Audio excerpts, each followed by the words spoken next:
BRS మహిళా MLA పట్ల ముఖ్యమంత్రి అనుచిత వ్యాఖ్యలు చేశాడని నిరసిస్తూ అసెంబ్లీలో బీఆర్ఎస్ ఎమ్మెల్యేలు నిరసన చేపట్టారు. ఎమ్మెల్యేలను మార్షల్స్ బయటకు తీసుకొచ్చారు. అసెంబ్లీ ఆవరణలో కూడా ఈ నిరసన కొనసాగింది. బీఆర్ఎస్ ఎమ్మెల్యేలను పోలీసులు అరెస్ట్ చేశారు. హరీష్ రావు, కేటీఆర్లను వ్యాన్లో తీసుకెళ్లారు పోలీసులు. బీఆర్ఎస్ మహిళా ఎమ్మెల్యే పట్ల ముఖ్యమంత్రి అనుచిత వ్యాఖ్యలు చేశారంటూ ఉదయం నుంచి కూడా అసెంబ్లీలో బీఆర్ఎస్ సంబంధించినటువంటి ఎమ్మెల్యేలు నిరసన చేపట్టారు. సీఎం వెంటనే క్షమాపణ చెప్పాలంటూ డిమాండ్ చేశారు. నల్ల బ్యాడ్జీలు ధరించి అసెంబ్లీకి హాజరయ్యారు ఎమ్మెల్యేలు. అసెంబ్లీలో ముఖ్యమంత్రి ఛాంబర్ ఎదుట నిరసన చేపట్టారు. క్షమాపణ చెప్పే వరకు కదిలేది లేదంటూ ఎమ్మెల్యేలు పట్టుబట్టారు. అయితే మార్షల్స్ సహాయంతో ఎమ్మెల్యేలను పోలీసులు బయటకు తరలించారు. అసెంబ్లీ నుంచి తెలంగాణ భవన్కు తరలించారు పోలీసులు. ప్రస్తుతం ఆ దృశ్యాలు మీరు చూస్తున్నారు. ముఖ్యంగా బీఆర్ఎస్ అగ్రనేతలైన కేటీఆర్, హరీష్ రావుతో పాటు ఎమ్మెల్యేలందరినీ కూడా మార్షల్స్ బయటకి ఎత్తుకెళ్తున్న దృశ్యాలు మనకు కనబడతా ఉన్నాయి. కేటీఆర్ను మార్షల్స్ పూర్తిగా తమ చేతులపై బయటికి తీసుకువచ్చి అమాంతం ఎత్తుకొచ్చి పోలీస్ వ్యాన్లో కూర్చోబెడుతున్న దృశ్యాలు మనకు కనబడతా ఉన్నాయి. అలాగే మరో ఎమ్మెల్యే హరీష్ రావును కూడా మార్షల్స్ అమాంతం ఎత్తుకెళ్ళి బయటికి లాక్కొస్తున్నటువంటి దృశ్యాలు కూడా మనం చూస్తా ఉన్నాం. ఈ క్రమంలో ఎమ్మెల్యేలు నినాదాలు చేశారు. ముఖ్యమంత్రికి అలాగే కాంగ్రెస్ పార్టీకి వ్యతిరేకంగా నినాదాలు చేశారు. ఆ దృశ్యాలు మనం చూస్తున్నాం.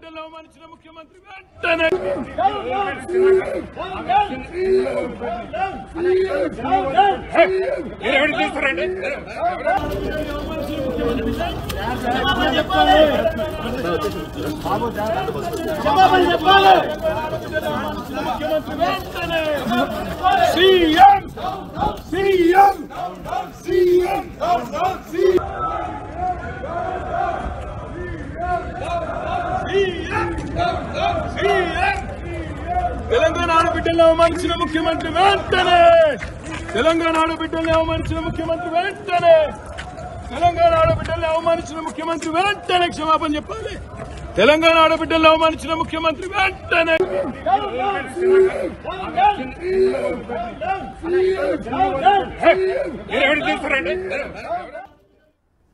బీఆర్ఎస్ మహిళా ఎమ్మెల్యే పట్ల ముఖ్యమంత్రి వ్యాఖ్యలను నిరసిస్తూ బీఆర్ఎస్ ఎమ్మెల్యేలు ఉదయం నుంచి కూడా అసెంబ్లీలో నిరసనకు దిగారు. ఎంత సర్ది చెప్పినా వినకపోవడంతో మార్షల్స్ ఎమ్మెల్యేలను బయటకు తీసుకొచ్చారు. అసెంబ్లీ ఆవరణలో కూడా బీఆర్ఎస్ ఎమ్మెల్యేలు నిరసన చేపట్టారు. బీఆర్ఎస్ ఎమ్మెల్యేలను పోలీసులు అరెస్ట్ చేశారు. హరీష్ రావు, కేటీఆర్లను అమాంతం ఎత్తుకెళ్లి పోలీస్ వ్యాన్లో కూర్చోబెట్టారు. ఆ దృశ్యాలు మీరు చూస్తున్నారు.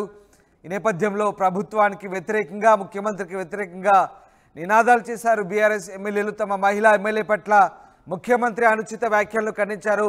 ఉదయం నుంచి అసెంబ్లీలో ఎమ్మెల్యేలు నిరసన చేపట్టారు. అయితే అసెంబ్లీలో స్పీకర్ సర్ది చెప్పినప్పటికీ ఎమ్మెల్యేలు వినలేదు. దీంతో వారిని బయటకు పంపి ప్రయత్నించారు. మార్షల్స్ బలవంతంగా బీఆర్ఎస్ ఎమ్మెల్యేలను బయటకి లాక్కొచ్చారు. అయినప్పటికీ కూడా అసెంబ్లీ ఆవరణలో ఎమ్మెల్యేలు నిరసన చేపట్టడంతో ఇక చేసేదేం లేక మార్షల్స్ పోలీసుల సహాయం తీసుకొని పోలీసులు వాళ్ళని పోలీస్ వ్యాన్లో ఎక్కించారు. అమాంతం బయటకు తీసుకొచ్చి పోలీస్ వ్యాన్లో ఎక్కించి అరెస్ట్ చేసి తెలంగాణ భవన్ తరలించారు. ఈ నేపథ్యంలో అటు కేటీఆర్, హరీష్ రావులు ఇద్దరిని కూడా పోలీసులు అదుపులోకి తీసుకున్నారు. మార్షల్ సహాయంతో పోలీస్ వ్యాన్లోకి ఎక్కించి బయటకి తరలించారు. ప్రస్తుతం ఆ దృశ్యాలు మనకు కనబడతా ఉన్నాయి. ఇక ప్రభుత్వ వైఖరి పట్ల అటు కేటీఆర్ వ్యతిరేకంగా నినాదాలు చేస్తారు. మరోవైపు హరీష్ రావు వాళ్ళ అదుపులో తీసుకున్న క్రమంలో ప్రభుత్వానికి వ్యతిరేకంగా స్పందించారు. ఒకసారి చూద్దాం.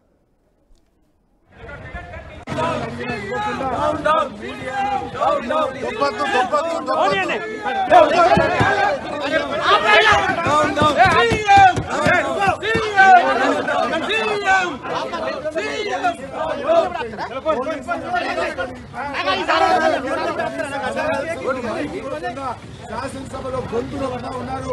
ఒక మహిళ ఎన్నిసార్లు మైక్ లేకుండా ప్రజాస్వామ్యాన్ని గొంతు వస్తూ ఉన్నారు. తెలంగాణ శాసనసభలో ప్రజాస్వామ్యం తెలంగాణ ఉద్యమంలో లేనప్పుడు కూడా ఆంక్షలు లేవు. తెలంగాణ ఉద్యమంలో లేని ఆంక్షలు ఈరోజు తెలంగాణ శాసనసభలో చూడడం చాలా దురదృష్టకరం. ఈరోజు ప్రజాస్వామ్యం ఇవ్వకుండా మీడియాను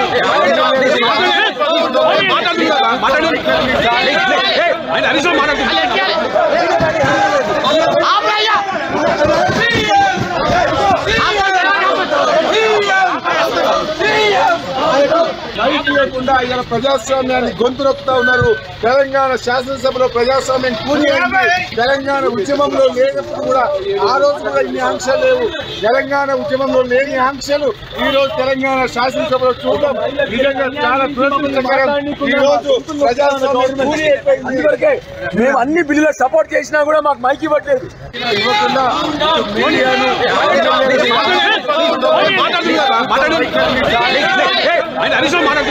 మహిళలను అవమానించిన సీఎం వెంటనే మహిళలను అవమానించిన సీఎం వెంటనే మహిళలను అవమానించిన రేవంత్ రెడ్డి వెంటనే మహిళలను అవమానించిన రేవంత్ రెడ్డి వెంటనే మహిళలను అవమానించిన రేవంత్ రెడ్డి వెంటనే చీఫ్ మినిస్టర్ గా కాకుండా చీఫ్ మినిస్టర్ గా ప్రవర్తిస్తున్నాం రేవంత్ రెడ్డి వెంటనే చీఫ్ మినిస్టర్ గా కాకుండా చీఫ్ మినిస్టర్ గా ప్రవర్తిస్తున్న రేవంత్ రెడ్డి వెంటనే మహిళలు CM down down CM down down CM down down CM down down CM down down CM down down CM down down CM ఈ ముఖ్యమంత్రి తెలంగాణ ఆడబిడ్డలందరినీ కూడా ఒక కేవలం సబితమ్మను సునీతమ్మనే కాదు మొత్తం రాష్ట్రంలోని ఆడబిడ్డలందరిని అవమానించిండు. అందుకే మేము క్షమాపణ చెప్పమని డిమాండ్ చేస్తే ఆయన మాట్లాడిన అపసవ్యపు మాటలు ఉపసంహరించుకోమంటే ఇవాళ మమ్మల్ని పోలీసులతో అసెంబ్లీ నుంచి తరిమేసే పరిస్థితి వచ్చింది. తప్పకుండా ఇంతకు ఇంత ఈ ముఖ్యమంత్రి చెల్లించుకోక తప్పదు. ముమ్మాటికి ఈ ముఖ్యమంత్రి తెలంగాణ ఆడబిడ్డలకు క్షమాపణ చెప్పేదాకా వదిలిపెట్టాం. CM CM CM CM down down. ముఖ్యమంత్రి వైఖరికి నిరసనగా బీఆర్ఎస్ ఎమ్మెల్యేలు ఆందోళన చేపట్టారు.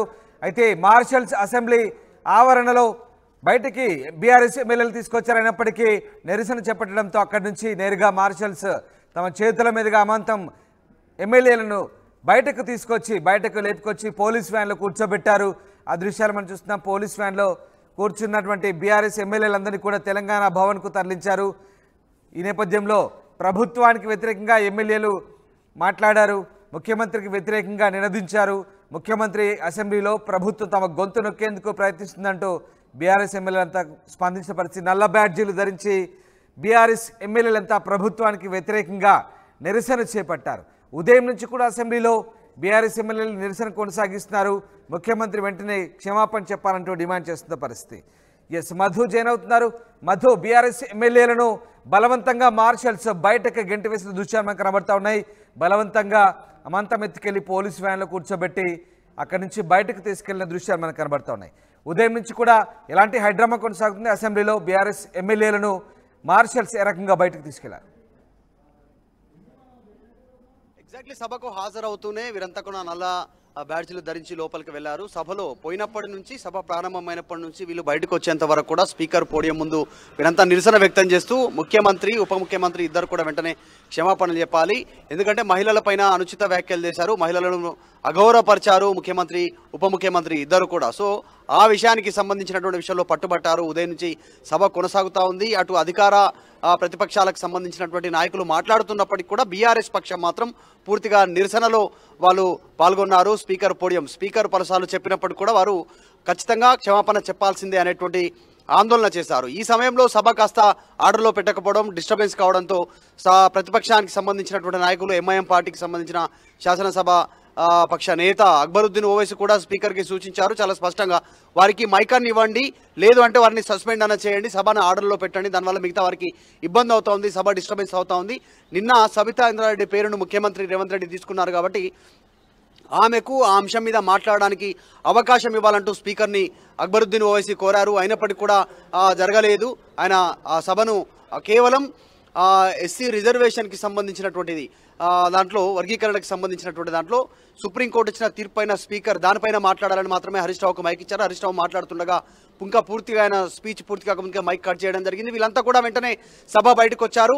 అసెంబ్లీ ఆవరణలోనే అక్కడనే స్పీకర్ సీఎం ఛాంబర్ ముందు బీఆర్ఎస్ పార్టీకి సంబంధించినటువంటి పురుష ఎమ్మెల్యేలంతా కూర్చున్నారు, ధర్నా చేశారు, భారీగా నిరసన వ్యక్తం చేశారు. తర్వాత భారీగా మార్షల్స్ వచ్చారు, వారిని బయటికి తీసుకెళ్లి తరలించి వ్యాన్లో అరెస్ట్ చేసి బీఆర్ఎస్ పార్టీ ఆఫీస్కి తరలించారు. వాళ్ళు తరలించారు. ఇవాళ ఎందుకు రాడు అధ్యక్ష?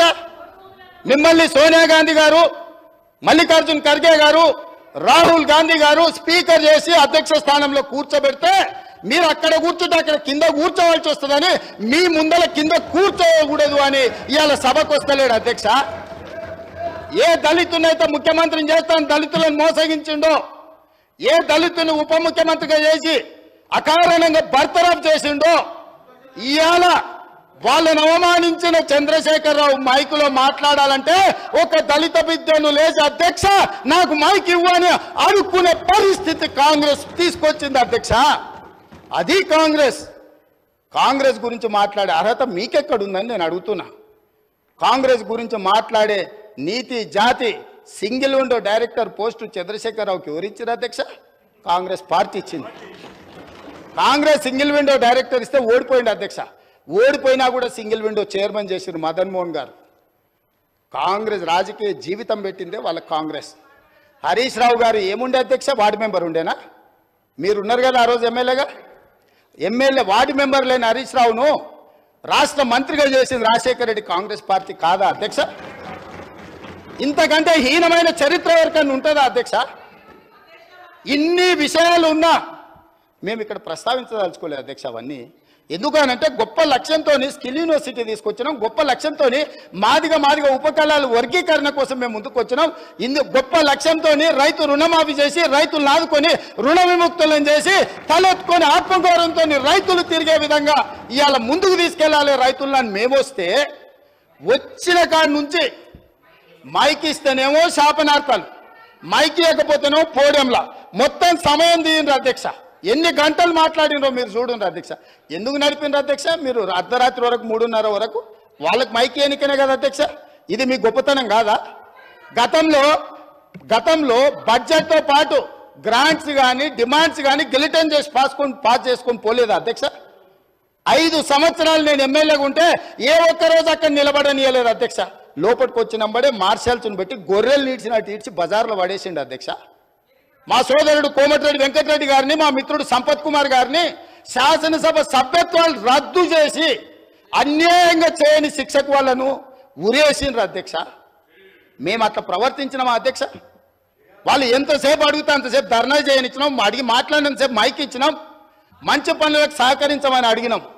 కాబట్టి ఇప్పటికైనా అధ్యక్ష పెద్ద మనసు చేసుకొని అక్కలు ఇక్కడ ఉన్నారు. ఇవాళ నిరుద్యోగ యువకులు మీ తమ్ముళ్ళు మీ పిల్లలు. కాబట్టి ఇప్పటికైనా ఇట్లా నిలబడి నిరసన తెలుపుడు కాదు. ఇట్లా నిలబడి నిరసన తెలపడం వల్ల అక్క మీకు మంచి పేరు రాదు. చెడ్డోని 10 ఇచ్చి వదిలించుకోవాలి, మంచోని 10 ఇచ్చి సావాసం చేయాలంటారు. అట్లాంటి వాళ్ళ సావాసం పనికిరాదు అక్క. నేను ఇప్పటికి కూడా చెప్తున్నా, మీరు బయట వాళ్ళు కాదు, మీరు మా అక్కలు, మా కుటుంబ సభ్యులు. మీ మంచి కోసం చెప్తున్నా, అక్కల క్షేమం కోరుకునే తమ్ముడుగా నేను చెప్తున్నా. నేను సమాజాన్ని చాలా చూసిన, చాలా కింది నుంచి వచ్చిన, గ్రామీణ ప్రాంతం నుంచి వచ్చిన, ఉమ్మడి కుటుంబం నుంచి వచ్చిన, నాకు అక్క చెల్లెళ్ళు అక్కలను అవమానించేంత నీచమైన జాతి నాది కాదు అధ్యక్ష. చెల్లెలు జైళ్ళు ఉంటే రాజకీయాల కోసం బజార్లలో తిరగటోని కాదు అధ్యక్ష నేను. అందుకే అక్కలతో పాటు వాళ్ళకు కూడా నేను విజ్ఞప్తి చేస్తున్నా, రైతు రుణమాఫీని అభినందించండి, మాదిగల వర్గీకరణకు సహకరించండి, ఆర్డినెన్స్ తీసుకొస్తాం అవసరమైతే, లేకపోతే ప్రత్యేక శాసనసభ సమావేశాలు పెట్టి సుప్రీంకోర్టు ఇచ్చిన జడ్జిమెంటును ఇప్పుడు ఇచ్చిన నోటిఫికేషన్లలో కూడా మా మాదిగ బిడ్డలకు వర్గీకరణ ప్రకారం వాళ్ళకు రిజర్వేషన్లు అమలు చేయడానికి అవసరమైతే తమరి అనుమతి తీసుకొని మా మంత్రుల సహకారం తీసుకొని ప్రత్యేక సమావేశాలు పెట్టి మాదిగ సోదరులను ఆదుకుంటాం అధ్యక్ష. ఏళ్ళ కొద్ది దశాబ్దాల కొద్ది నిరీక్షించారు అధ్యక్ష. ఇవాళ వాళ్ళకి ఎంత మంచి సంతోషకరమైన పండుగ రోజు అధ్యక్ష. వాళ్ళ కళ్ళల్లో ఆనందం మనం 10 నిమిషాలు కూడా చూడలేము అధ్యక్ష. ఎన్ని తరాలు వాళ్ళు నిరీక్షించారు ఈ రోజు కోసము. ఇవాళ ఇన్ని తరాలు నిరీక్షించి వచ్చిన ఒక మంచి అవకాశం వాళ్ళు పండుగ చేసుకునే సందర్భంలో మనం వాళ్ళకి సహకరించాలి కదా అధ్యక్ష. దేవతలు యజ్ఞాలు చేస్తుంటే రాక్షసులు భంగం కలగనికి వచ్చిర్రట. ఇవాళ సుప్రీంకోర్టు మేము మంచి అడ్వకేట్లను పెట్టి వాదించిపిచ్చి మేము ఇవాళ జడ్జిమెంట్ తీసుకొచ్చాం. దామోదర రాజనరసింహ గారు ఇక్కడనే ఉన్నారు. వారిని పిలిచి, అడ్వకేట్ జనరల్ని పిలిచి 4 గంటలు నేను సమీక్షించి ఇది నిర్లక్ష్యం చేయడానికి వీలు లేదు,